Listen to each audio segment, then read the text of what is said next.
ఆదరించి బలపరిచిన విధానానికై దేవునికి కృతజ్ఞతలు చెల్లిస్తూ మరి విజయ్ కుమార్ గారిని గురించి కొన్ని విషయాలు, దేవుడు వారికి అప్పగించబడిన బాధ్యతలన్నీ, ఒక కుమారునిగా, ఒక భర్తగా, అలాగే వారు చేసిన ఉద్యోగ బాధ్యతలు, అలాగనే అప్పగించబడినటువంటి పరిచర్య, తుది శ్వాస వరకు నమ్మకంగా ఏవైతే ప్రభు వారికి అప్పగించబడ్డాయో బాధ్యతలు, వాటన్నిటినీ చివరి వరకు నమ్మకంగా, మరి ఇప్పుడే సంఘ బిడ్డలు పాట పాడగా మనం విన్నాం.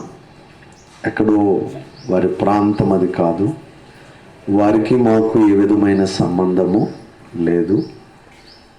ఉద్యోగరీత్యా వచ్చి మరి వారు అక్కడ దేవుని సత్య స్వార్థ మాకు అందించి మాకు వెలుగులు నింపారు అనే సాక్ష్యాన్ని మనం విన్నాం.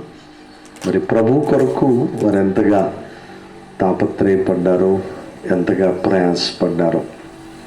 2-3 పర్యాయాలు మరి కలుసుకోవటం జరిగింది ప్రియులు తెనాలి క్రిస్టఫర్ గారి గృహం ఎదుట. అప్పుడు మాట్లాడుతున్నప్పుడు 2-3 హెచ్చరికలు నాకు కూడా చెప్పేవారు.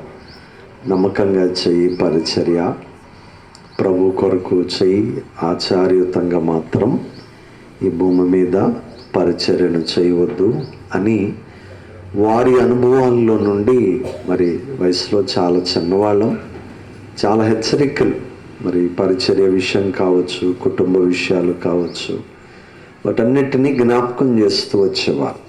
మరి దినమున మరి వారిని గురించిన ఆందోళన, భయం మనకు ఏమీ లేదు. ఎందుకు అని అంటే అన్నిటినీ